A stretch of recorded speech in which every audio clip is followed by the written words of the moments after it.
साथियों नमस्कार। आशा करते हैं कि आप सभी अच्छे होंगे।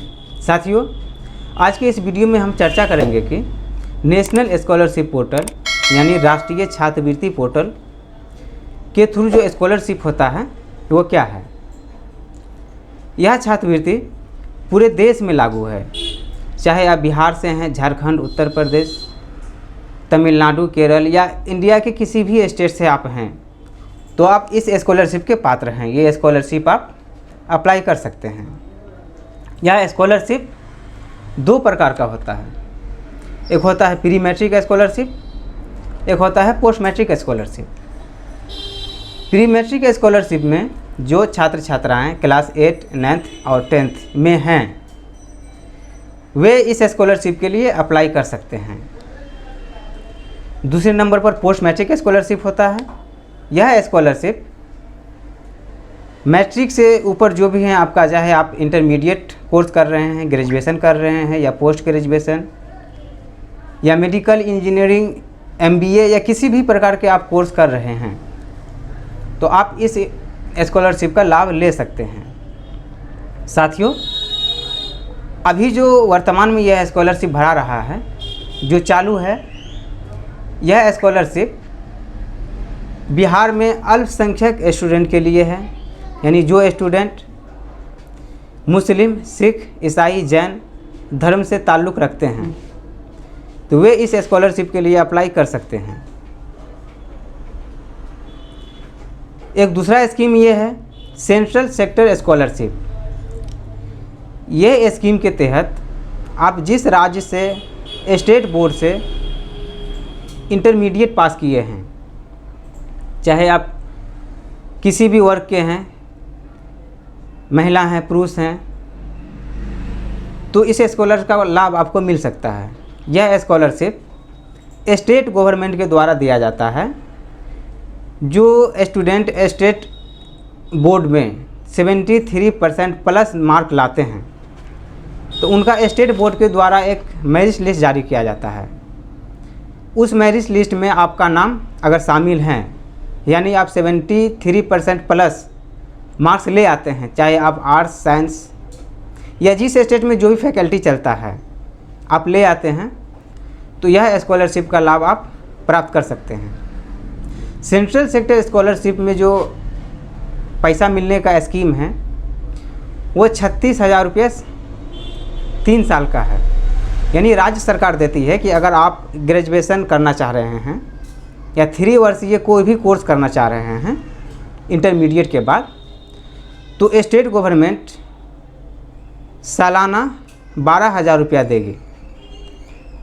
इसी तरह से 3 बार आपको जो है कि मिलना है।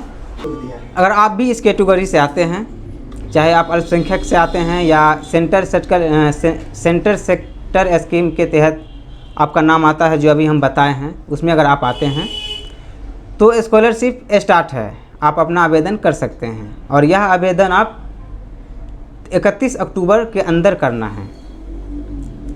यह आवेदन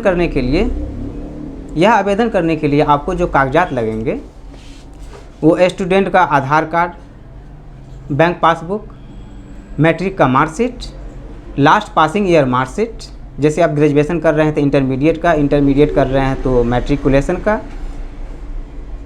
उसके बाद निवास प्रमाण पत्र यह दर्शाता है कि आप बिहार के निवासी हैं। और सेंट्रल सेक्टर स्कॉलरशिप उसी स्टूडेंट को मिलना है जो बिहार के मूलतः निवास करते हैं बिहार में, उन्हीं को मिलना है।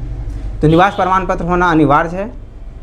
उसके बाद इनकम प्रमाण पत्र भी होना अनिवार्य है। एक बात का आपको ध्यान रखना होगा, अगर आप इनकम सर्टिफिकेट बनाते हैं तो उसमें सालाना इनकम आपके परिवार का 1,50,000 या उससे कम होना चाहिए। 1,50,000 से अधिक नहीं होना चाहिए। तो इनकम प्रमाण पत्र लगेगा। उसके बाद अगर आप ऑनलाइन करते हैं तो ऑनलाइन की प्रक्रिया पूरे होने के बाद एक बोनाफाइड सर्टिफिकेट इशू होता है, उसको आपको डाउनलोड कर लेना है। उसके बाद आप जिस कॉलेज या इंस्टीट्यूट में आप पढ़ाई कर रहे हैं उस कॉलेज या इंस्टीट्यूट से उस बोनाफाइड सर्टिफिकेट पर वेरीफाई करवाकर फिर से पुनः उसको अपलोड करना होगा। अपलोड करने के बाद आपका डाटा स्वतः आपके कॉलेज या यूनिवर्सिटी में चला जाता है। वहाँ कॉलेज द्वारा वेरीफाई किया जाएगा। वेरीफाई करने के लिए भी अलग से उसमें समय दिया गया है, जो 1 नवंबर से 15 नवंबर के बीच का समय है।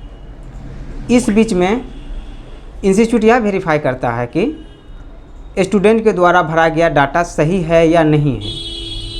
किन्हीं कारणों से किसी छात्र का डाटा अगर गलत ढंग से भरा गया है या भरने में कोई मिस्टेक हुआ है तो इंस्टीट्यूट के द्वारा डिफेक्ट कर दिया जाता है। डिफेक्ट का मतलब होता है कि आपको दोबारा इसको करेक्शन करने का एक और मौका दिया गया है, तो उसके अंदर आप करेक्शन कर सकते हैं। जैसे आप फर्स्ट टाइम सारा डॉक्यूमेंट के साथ इंस्टीट्यूट या अपनी यूनिवर्सिटी या कॉलेज में जमा किए थे, उसी प्रकार से डिफेक्टेड फॉर्म को भी आपको जमा करना है। अगर इंस्टीट्यूट आपका स्कॉलरशिप वेरीफाई कर देता है तो ये आपके संबंधित डिस्ट्रिक्ट नोडल ऑफिसर के पास जाता है, जो भी आपका ज़िला है बिहार के अंदर, चाहे आप दरभंगा से हैं, मधुबनी, गया या मुजफ्फरपुर या किसी भी डिस्ट्रिक्ट से हैं, तो आपके संबंधित डिस्ट्रिक्ट ऑफिसर के पास ये फॉर्म जाता है, वहाँ से वेरीफाई होता है। वेरीफाई होने के बाद आपका फॉर्म सीधे स्टेट नोडल ऑफिसर के पास जाता है। अगर आप बिहार से हैं तो बिहार स्टेट नोडल ऑफिसर के पास जाएगा, उत्तर प्रदेश से हैं तो उत्तर प्रदेश के नोडल ऑफिसर के पास जाएगा, या इसी तरह से आप जिस भी स्टेट से हैं, बिलोंग करते हैं, तो उस स्टेट के स्टेट नोडल ऑफिसर के पास आपका फॉर्म जाएगा। स्टेट नोडल ऑफिसर अगर आप वेरीफाई कर देता है तब आपको इस स्कॉलरशिप का लाभ मिलेगा। अभी तक दोस्तों हम जो बता रहे थे वो सेंट्रल सेक्टर स्कॉलरशिप के बारे में बता रहे थे। सेंट्रल सेक्टर स्कॉलरशिप का ये प्रक्रिया है। फॉर्म अभी स्टार्ट है। आप खुद से भी फॉर्म भर सकते हैं या अपनी नज़दीकी साइबर कैफ़े या संबंधित स्कूल या कॉलेज यूनिवर्सिटी से भी भरा सकते हैं, या आप मेरे द्वारा भी अपना फॉर्म भरा सकते हैं। अगर आप हमसे भरवाना चाहते हैं तो स्क्रीन पर हमारा नंबर चल रहा है, आप हमारे नंबर पर कांटेक्ट करके हमसे भी कांटेक्ट कर सकते हैं, या डिस्क्रिप्शन बॉक्स में हमारा नंबर और एड्रेस भी दिया गया है, तो इस एड्रेस पर भी आकर के आप फॉर्म भर सकते हैं। साथियों, अगर आपको फॉर्म भरने में किसी भी प्रकार का टेक्निकल सपोर्ट चाहिए तो टेक्निकल सपोर्ट के लिए भी आप हमको कांटेक्ट कर सकते हैं। यह अगर आप कांटेक्ट करते हैं तो आपको निःशुल्क टेक्निकल सपोर्ट जो ऑनलाइन किया जा सकता है, चाहे कॉल के माध्यम से हो, वीडियो कॉलिंग के माध्यम से हो या एनी डेस्क के माध्यम से हो, तो आपको टेक्निकल सपोर्ट दिया जाएगा जिसका आपको कोई चार्ज नहीं लगेगा। तो कहीं भी आपको कोई दिक्कत हो, अगर आपको सपोर्ट की आवश्यकता है तो आप हमसे टेक्निकल सपोर्ट ले सकते हैं। दोस्तों, ये तो स्कॉलरशिप की बात हो गई। अब इसको भरना क्या है? भरने के लिए आप एक बात का ख्याल रखना है। अगर आप खुद से भर रहे हैं तो अपना जो डाटा दे रहे हैं जिसमें आधार के अनुसार, जैसे नाम का स्पेलिंग, फादर नेम या डेट ऑफ बर्थ जो भी है, तो सेम टू सेम आधार के अनुसार आप देंगे। भले ही मार्कशीट पर एक आध वर्ड मिस हो तो उसे आपको मतलब नहीं है, आपको अपने आधार के अनुसार डाटा भरना है। या किसी साइबर कैफ़े के माध्यम से आप भरवा रहे हैं अपना फॉर्म, तो याद रखिए यह स्कॉलरशिप अगर एक बार आपका रिजेक्ट हो जाता है तो दोबारा अगले साल, जैसे 3 स्टेप में हमने बताया था कि आपको 3 साल तक पैसा मिलना है, 10,000, 10,000, 10,000, 30,000 जो स्टेट गवर्नमेंट के थ्रू मिलता है। तो अगर फर्स्ट टाइम आपका फॉर्म रिजेक्ट हो जाता है तो सेकेंड और थर्ड टाइम आपको फॉर्म भरने का कोई चांस नहीं दिया जाएगा। इसीलिए आप अपना स्कॉलरशिप किसी एक्सपीरियंस होल्डर साइबर कैफ़े से भरवाएं।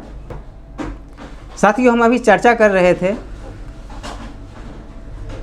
माइनॉरिटी स्कॉलरशिप, यानी अल्पसंख्यक से जो संबंध रखते हैं उनके लिए जो स्कॉलरशिप है उसमें एक माइनॉरिटी फॉर्म मिलता है। जो भी डाटा मेरे द्वारा बताया गया है, सारा डाटा लगने के बाद भी एक माइनॉरिटी फॉर्म अनिवार्य है जो सिर्फ अल्पसंख्यक के स्टूडेंट के लिए है। जो आपको एनएसपी के वेबसाइट पर ही मिल जाएगा, और मेरे डिस्क्रिप्शन बॉक्स में भी उसके पीडीएफ का लिंक दे दिया गया है। तो प्लीज़ आप जा कर के उसको डाउनलोड कर लेंगे, उसको प्रिंट कर लेंगे और उसको सावधानी से भरेंगे। उसमें जो भरना है, सबसे ऊपर में स्टूडेंट का नाम, उसके बाद ऑप्शन आता है सन या डॉटर, यानी स्टूडेंट अपने फादर का नाम देंगे। उसके नीचे अपना पूरा एड्रेस देंगे, गांव, मोहल्ला, नियरेस्ट, पिन कोड के साथ। थर्ड ऑप्शन पर आता है आई बिलोंग टू द, यहाँ पर आपको ध्यान से, अगर कोई मुस्लिम है तो मुस्लिम लिखना है, सिर्फ मुस्लिम लिखना है। कुछ लोग अपना कास्ट दर्शा देते हैं, जैसे मुस्लिम में शेख, अंसारी, राइन बिरादर या जो भी होता है वो दर्शा देते हैं, तो वो दर्शाने की आपको कोई आवश्यकता नहीं है, सिर्फ आप मुस्लिम लिखेंगे। जो लोग सिख समुदाय से आते हैं वो सिख लिखेंगे, जो ईसाई समुदाय से आते हैं वो ईसाई लिखेंगे। इसी तरह से आपका फॉर्म भरा जाना है।